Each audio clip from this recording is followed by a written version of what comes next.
일단 챗GPT가 나오면서 일반인들에게 인공지능을 그냥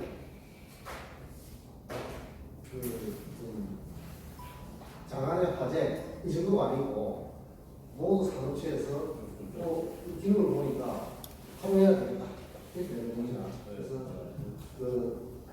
오픈 AI에서 만드는 챗GPT가 발간이 돼서 사실은 구글에서 그전부터 준비를 하고 있었는데 오픈 AI에서 먼저 터뜨린 게 챗GPT입니다. 그래서 이제 구글에서 야구해본 게 재미나이고 일상 속에서 보면은 지금 인공지능이 포커스에 이제 보기 시작합니다.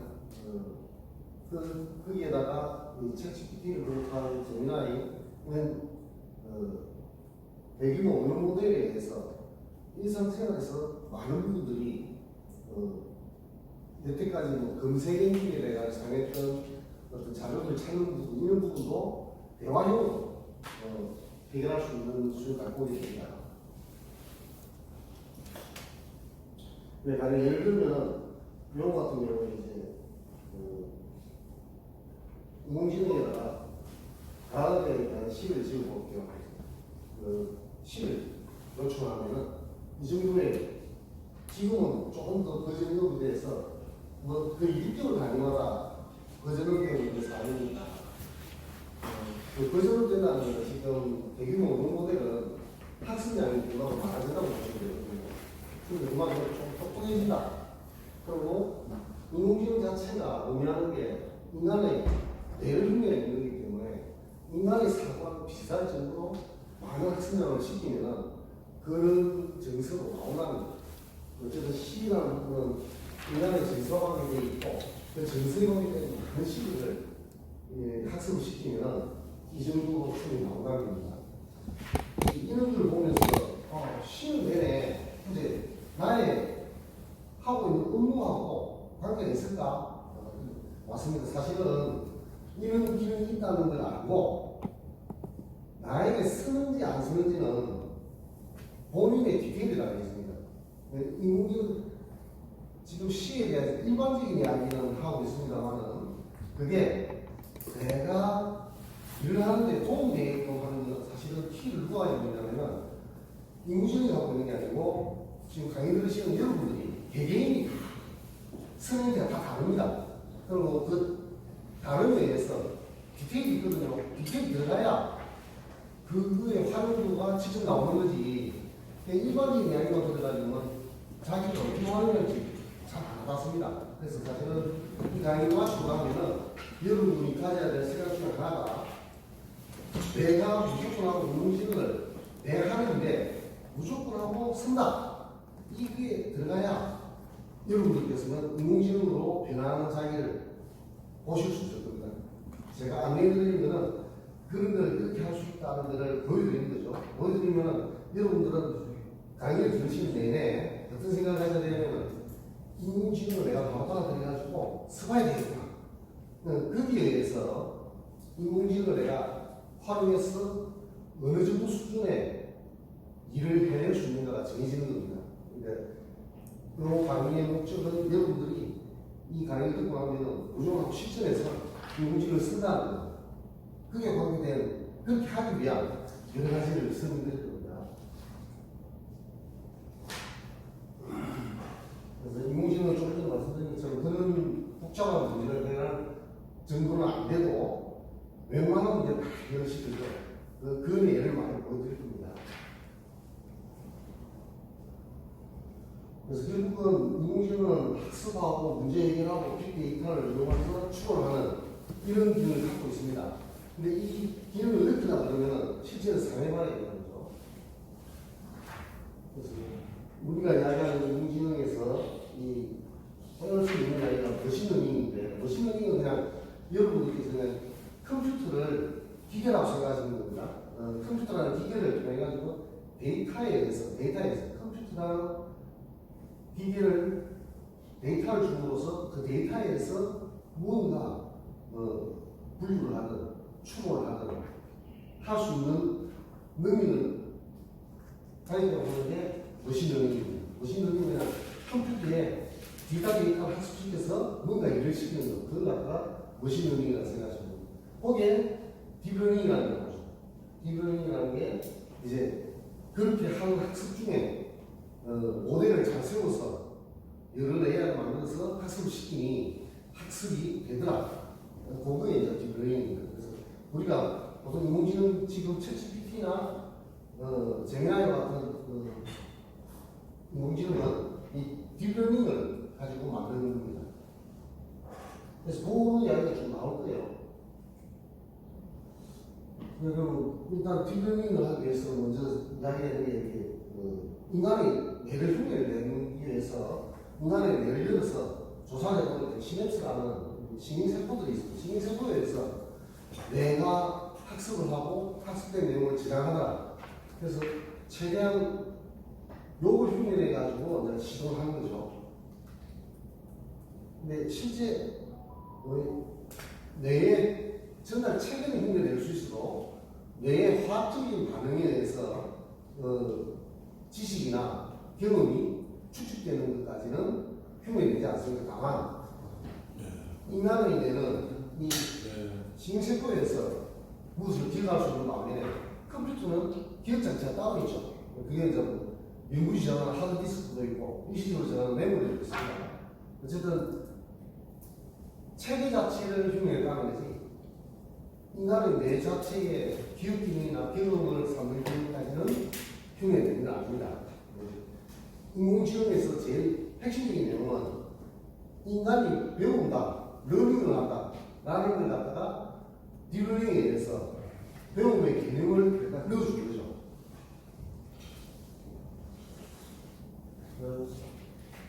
앞서 말씀드린 것처럼 가을에 관한 짜오시를 작성해 주면 이 정도는 없습니다. 이 정도는 오고 지금은 조금 더 공부를 해서 이거보다 더 훌륭한 시를 만들게 됩니다. 또 이런 것도 가능합니다. 다음 영어 문장을 오란에 붙이죠. 사실 영어 문장을 쓰고 그 문법에 대한 그게 자기 자신의 해도 확신을 못 하죠. 그럴 경우에는 이렇게 충분히 가능합니다. 자, 영어 문장을 사실은 웬만한 지금 영어 같은 경우나 한글하고 번역이 잘 돼 있어서 꼭 인공지능 아니래도 구글 번역기만 쓰더라도 그 문장 하나 고칠 것 없이 깔끔하게 나옵니다. 그리고 이런 것도 가능합니다. 사진을 주고 이 사진에 대해서 설명해줘. 근데 생각해 보시면 여러분들이 하시는 작업 중에 이미지는 있는데 그 일에 대한 이미지는 있는데 그거에 대해서 활용할 수 있는 부분이 없었단 말입니다. 근데 지금은 인공지능을 잘 이용하면 그런 것도 가능합니다. 기존에 있던 이미지만 있는 그런 상황에서 이걸 자료화시켜서 내가 하고자 하는 것은 인공지능에다가 그 자료에 대한 설명을 어떻게 하면 설명이 나오고 그 설명 내용을 가지고 재활용할 수 있는 그런 것도 가능합니다. 이런 것도 음식에 대한 사진이 있다. 이 칼로리를 계산해서 정확하지는 않죠. 칼로리가 여기서 계산하는 방법은 어쨌든 이 음식을 만들었을 때 들어간 재료에 의해서 어느 정도 칼로리가 있다는 것을 계산해내가지고 전부 칼로리를 계산하는 거거든요. 그래도 표준에 해당되는 내용을 가지고 결과를 내기 때문에 이렇게도 가능합니다. 자, 지금 인공지능 학습 문제가 앞으로 진행하면서 온 겁니다. 지금 이거는 동영상 만든 겁니다. 동영상. 그리고 지금 우리 대규모 의료 모델에 의해서 챗GPT나 제미나이를 가지고 이렇게 만들 수는 없습니다. 이런 내용은 지금 요거는 이렇게 텍스트를 주면은 그 텍스트에 해당되는 내용을 이렇게 동영상으로 만들어 짧은 클립으로 만드는 것까지는 가능한데 이거를 대규모 의료 모델에서 할 수는 없어요. 대규모 의료 모델은 우리가 본능적으로 이야기하는 많은 데이터들을 넣어서 학습을 시켜서 거기에 대한 대화용으로 응답을 하는 거지 특수상 근데 거의 모든 산업 내에서 인공지능을 도입하는데 지금 대규모 의료 모델 같은 거 할 수 있는 부분이 있고, 이렇게 부분적으로 이 작업들은 아마 비디오에 관계된 일을 하시는 분들은 이런 작업을 하시면은 노하우가 쌓여서 훨씬 더 비디오를 처음 만들어서 제공하는 것보다는 다양한 방법으로 비디오 만드는 데 도움이 될 거예요. 그러니까 그런 부분은 거기에 해당되는 인공지능을 만들어냅니다. 앞으로는 산업 전반에서 부분적으로 쓸 수 있는 인공지능이 많이 개발될 거예요. 그리고 그 부분적인 인공지능이라는 건 학습 모델을 그 부분에 맞추는 거예요. 학습 데이터가 그 부분에 맞추는 거예요. 그래서 지금은 이걸 어떻게 활용할까라는 부분에서 대규모 응용 모델이 하는 일이 많아지지만은 앞으로는 부분적으로 할 수 있는, 그러니까 캐스에서 할 수 있는 이런 일을 하는 업체에서 사용할 수 있는 인공지능이 거기에 대한 데이터만 엄청나게 학습을 시켜서 나옵니다. 여러분들이 마치 ERP나 이런 거 쓰실 때 회사에 맞춤으로 쓰이지 않습니까? 그렇듯이 앞으로 인공지능도 부분적으로 여기에 어떻게 보면 산업에 맞는 그렇게 그래서 많은 인공지능 업체들이 이제 만드는 거예요. 그런 걸 만들어서 이제 아마 여러분 회사에도 가지고 올 겁니다. 그러면 여러분들은 주로 사용하는 건 이제 우리 현업에 맞는 인공지능이 나오면 그걸 쓸 건데 아직은 그런 게 없거든요. 그래서 대규모 언어 모델이 나왔을 때 그 기능을 보니까 아 대단하네. 그러면서 그걸 써야 되겠다. 근데 막상 써보면은 현업에서 사용할 정도의 그런 제공이 안 되거든요. 네. 그런 학습 데이터 자체가 여러분들께서는 전문적인 일을 하면서 거기에 맞는 일을 하고 싶은데 거기에 맞는 인공지능은 없거든요. 아직. 그렇게 스페셜하게 특화된 인공지능은 지금 이제 만들고 있는 거죠. 아마 여러분 산업에 맞는 사람들 중에 제조업에 맞는 그런 분들이 이제 그런 인공지능 학습 모델을 만들어서 학습 데이터를 가지고 훈련을 시키고 그 내용을 여러분들이 쓰면은 그런 인공지능은 여러분한테 좀 받을 텐데 아직은 그렇게까지 확산은 안 됐습니다. 그래서 범용적인 인공지능을 가지고 할 수 있는 부분만 쓰는 거죠. 지금은 그것들이 나올 때까지는. 그래도 안 쓰는 분보다는 쓰는 분들이 훨씬 더 효과적으로 자기 일을 잘 진행할 수 있는 부분들이 많습니다. 네. 근데 그림 그리기로 가능합니다. 그러니까 그로서 문득핀 산속에 오두막을 사실적으로 그려줘. 이렇게 하면 이 그림이 나옵니다. 그리고 이 그림이 마음에 안 들면은 더 많이 보여줘. 시간이 좀 걸리도 그림을 만들어서 보여줍니다. 그러니까 그로서 설명을 하면 지금 현재로서는 글이나 또 지금은 보이스 인식도 잘 돼가지고 이야기로 내가 직접 이야기로 이런 걸 요청할 수 있습니다. 대규모 언어 모델에서 이 정도도 가능합니다. 이 정도는 아니고 이 정도 수준 중간. 지금 보여드린 거는 그림 그리주는 인공지능. 그러니까 지금 이런 생각이죠. 여태까지는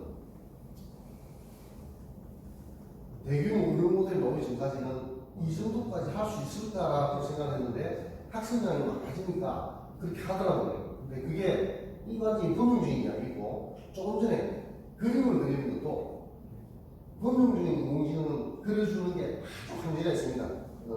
그 데이터들이 많이 없기 때문에.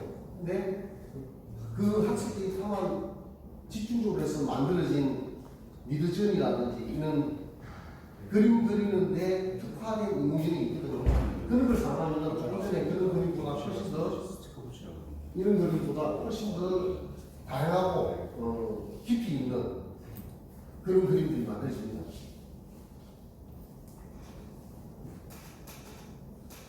그래서 인공지능은 수준을 보면은 나온 지는 꽤나 오래됐는데도 여기 보시면은 1974년도부터 이야기가 되고 80년도에 기대했던 만큼 안 되니까 좀 인공지능 자체가 툭 꺼집니다. 그러다가 87년도 다시. 새로운 이론이 보입니다. 그리고 93년도에 또 한 번 더 인공지능에 대해서 신화를 합니다. 인공지능이 할 수 있는 게 별로 없구나. 93년도까지 그랬어요. 근데 그 이후에 딥러닝이 이제 개발되어 오면서 여러분들도 기억하실지 모르겠는데 이세돌이라는 프로기사하고 알파고라는 바둑 전문 프로그램하고 대결을 합니다. 대결하는데 거기서 5판을 푸는데 한 판을 이세돌 기사가 이기고 4판을 인공지능이 이깁니다. 근데 그게 인공지능과의 바둑 대결이 끝이 났어요. 네. 그 이후로는 뭐 중국에 있는 커제 기사라든지 이런 사람들이 인공지능하고 바둑을 두봅니다만 백수를 거의 못 넘겨요. 네. 불게. 그 이후로는 인공지능 바둑 프로그램이 너무나도 학습량이 많으니까 세계 그 최고의 기사들은 cep이 안 돼요. 그게 사실은 그 시합 이기 전까지 다들 어떻게 생각했냐면 바둑은 수가 너무 많기 때문에 인공지능이 학습하려면 너무 많다. 그러면 도저히 그 계산량이 너무 많기 때문에 힘들 거다 그랬어요. 근데 지금 여러분들 엔비디아라는 회사에서 내놓은 GPU라는 처리기가 있습니다. 그 처리기는 연산장치만 그 처리기 하나에 128개가 연산장치가 붙어 있습니다. 그래서 바둑과 생각할 그 많은 데이터가 엄청나게 많은 데이터를 처리해야 돼요. 그걸 이제 빅데이터라 그러죠. 이 빅데이터가 필요한 그런 곳에 GPU가 처리할 수 있는 연산 속도가 엄청 빠르니까 그게 이제 인간이 충분히 기다릴 수 있는 실시간, 리얼타임으로 제공이 되는 겁니다. 그 엄청난 빅데이터를 처리해서 내놓은 속도가 빨라집니다. 그래서 엔비디아가 인공지능이 나와서 엔비디아의 처리기를 많이 요구하니까 엔비디아가 최근에 뭐 얼마 전에 제슨왕이라는 회장이 한국에 와서 GPU를 26만 개가 풀고 우리나라에서 인공지능을 연구하는 많은 기업체에서 5만 개씩 일반적으로 그런 일이 있었습니다. 그게 가능한 이유가 지금 그만큼 처리되지 못합니다. 근데 인공지능의 기능을 만들려고 그러면 GPU가 있어야 되거든요. 사실은 알고리즘은 그 전부터 만들어져 있었습니다만 데이터량이 많았을 때 그걸 처리하기가 힘들어서 여태까 인공지능이 빛을 못 봤는데 조금 전에 이렇게 폭발적인 성장하는 이유가 최근에 와서 그 폭발적인 성장이 이루어지는 이유가 엔비디아의 GPU 때문에 그렇고 지금 앞으로 삼성이나 인텔에서도 계속 개발할 일들이 그 처리기 분야가 훨씬 더 발전이 되면은 더 폭발적으로 인공지능이 개발할 일이 많아진다. 이런 생각을 가지고 있는 겁니다.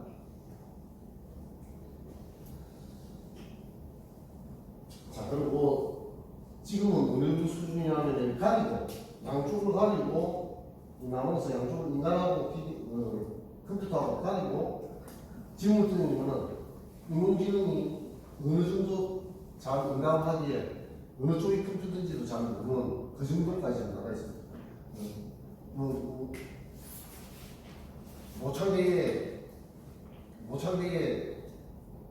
모창을 잘하는 사람과 가수를 넣어놓고 가리고 목소리 만들었을 때 구분이 안 가는 것보다도 훨씬 더 인간인지 기계인지 알아내기 힘들 정도로 인공지능은 사람의 뇌를 충분히 흉내내는 그런 수준까지 와가 있습니다.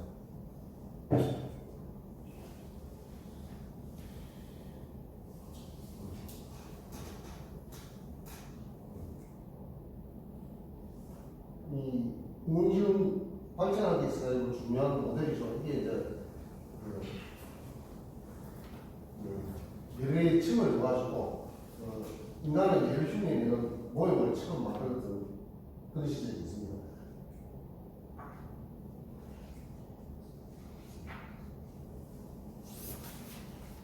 조금 발전하다가 좀 사그러는 부분이 있어가지고 전문가 시스템이라는 게 있었습니다.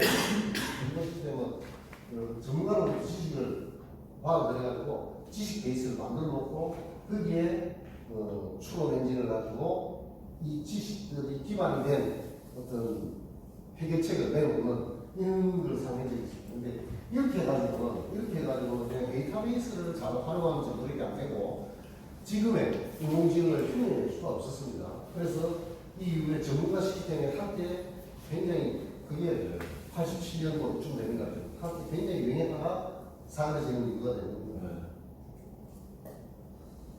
이게 지금 여기서 제일 중요한 단어가 아니고 역전파라는 거예요. 백프로파게이션이라는 건데 어떤 의미냐면 이렇게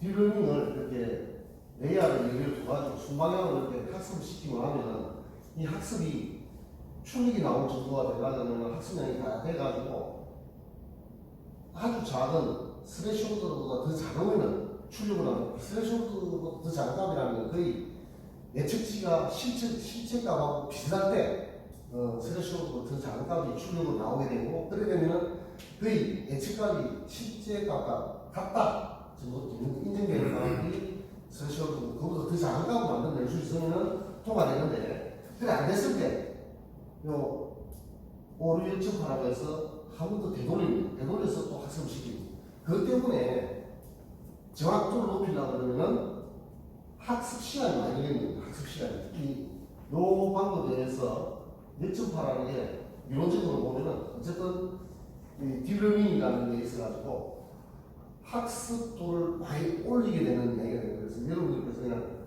역전파라는 거는 딜러닝이 있어가지고 데이터의 정확도를 올리기 위한 방법으로 학습 시간을 늘려가면서 정확도를 올리는 방법 그게 역전파라는 생각을 하시면 돼요. 이게 사실은 딥러닝에 있어가지고 학습하는 모델인데 그거에 역전파를 발견하기 전까지는 그럼 나왔을 때 학습량에 따라가지고 대충 맞추겠다고 합니다. 근데 역전파가 만들어짐으로써 되돌리게 되고 되돌리고 하면서 이 연결 방법 갖다가 조절하게 됩니다. 이걸 조절한다는 게 결국은 러닝하는 그 학습도를 갖다가 정확도를 굉장히 높여주는 결과를 가지게 되고 학습 시간을 좀 더 오래 걸리다 보면 예측파 때문에 다시 학습돼서 오는 이것 때문에 정확도가 높아지는 겁니다. 이론적으로 그렇습니다. 이론적으로.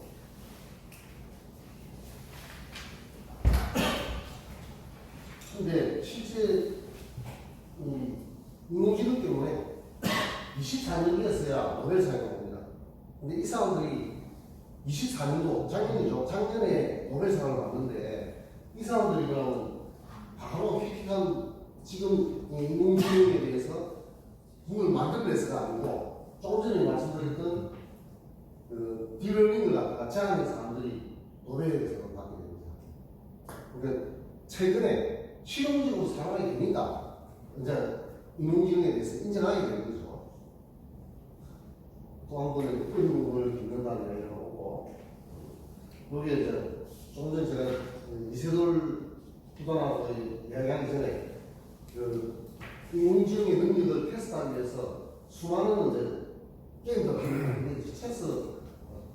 체스 같은 경우도 있었고 체스도 있었고 또 퀴즈 맞추는 것도 인공지능이 잘할지 퀴즈를 정말 잘 푸는 사람들이 잘할지 이런 대결을 하면서 인공지능이 성장을 하면서 조금 전에 말씀드렸던 이세돌 부단과의 바둑 게임이 가장 인공지능으로서는 힘들었던 대결이었어요. 근데 그거를 연구를 하니까 사실은 그 바둑을 보면은 그 한 수를 뜨기 위해서 앞에 나가는 백수를 갖다가 이랬더면 바뀌고 저랬더면 바뀌고 하면 다 계산해내야 되거든요. 근데 인공지능은 어떻게 계산했냐면 기본을 공부를 하는 거예요. 수많은 그 다음 수를 학습해서 제일 승률이 높은 걸 갖다가 선택을 하니까 그 다음 수, 그 학습량이 굉장히 많은 거죠. 그거를 다 학습하고 나니까 그 다음 수 중에서 제일 승률 높은 걸 주니까 이제 풀고 기사에서 사실은 기사는 그날 컨디션에 따라서 뭐 80수, 90수, 100수 정도까지 보면 기운이 자체가 못 따라가는데 사람의 어떤 연상을 해가지고 생각을 해가지고 따라갈 수 있는 힘이 아무리 뇌를 써도 못 따라간다는 건데 인공지능은 그 넘어가는 거죠.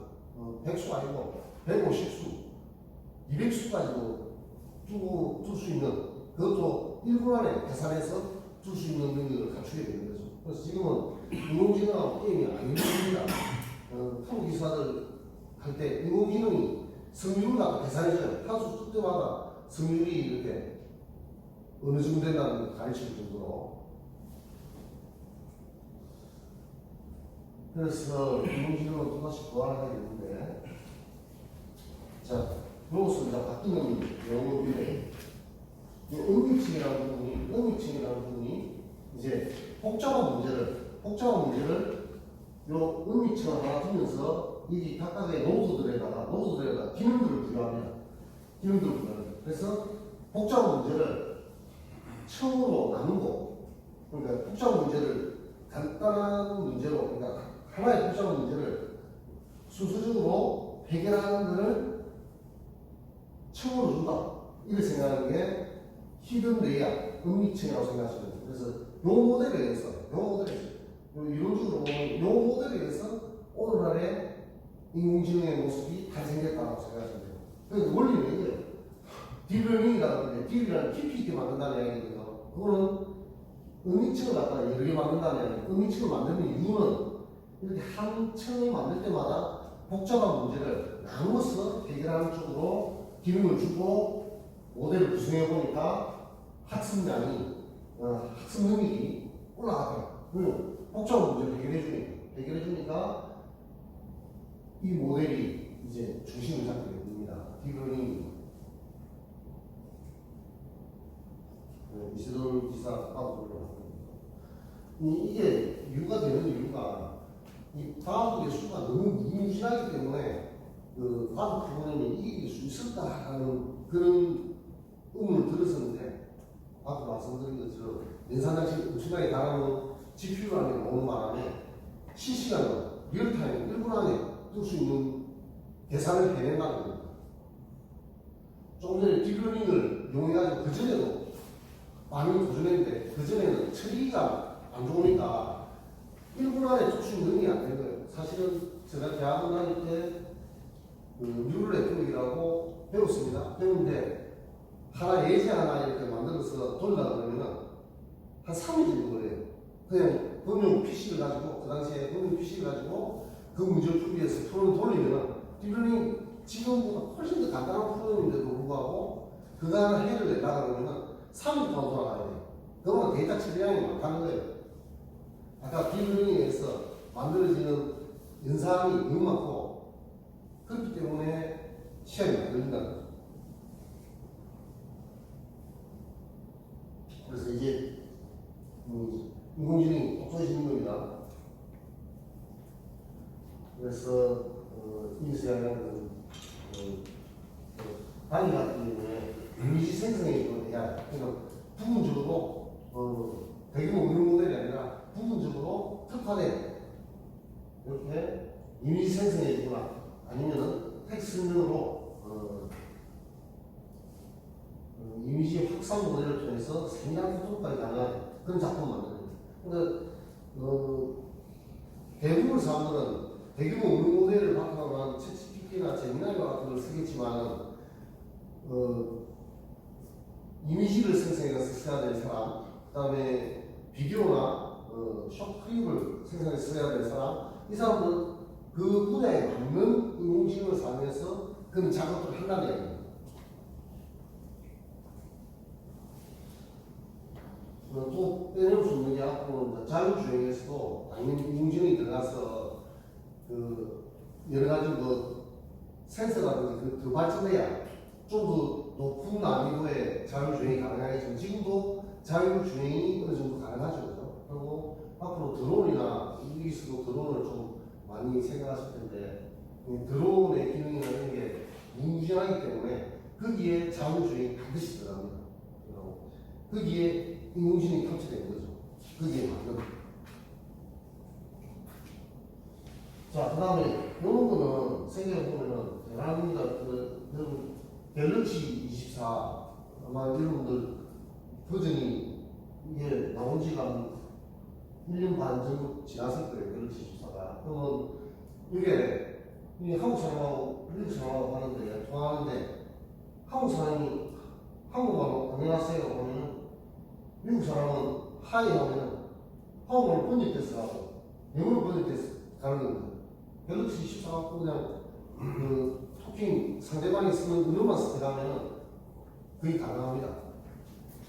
그러니까 여태까지 만약에 영어 편에 있는 다이아하고 이야기해야 된다. 거의 이메일로 주고받고 작업을 했는데 지금은 스마트폰으로 그냥 통화하면서 나는 한국말로 미국 사람은 영어로 하면 통화가 된다는 거예요. 그 말은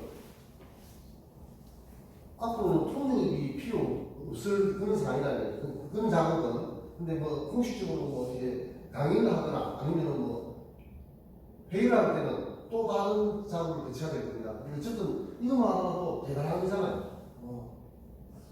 어떻게 보면 삼성이 살아남는 이유도 이런 거를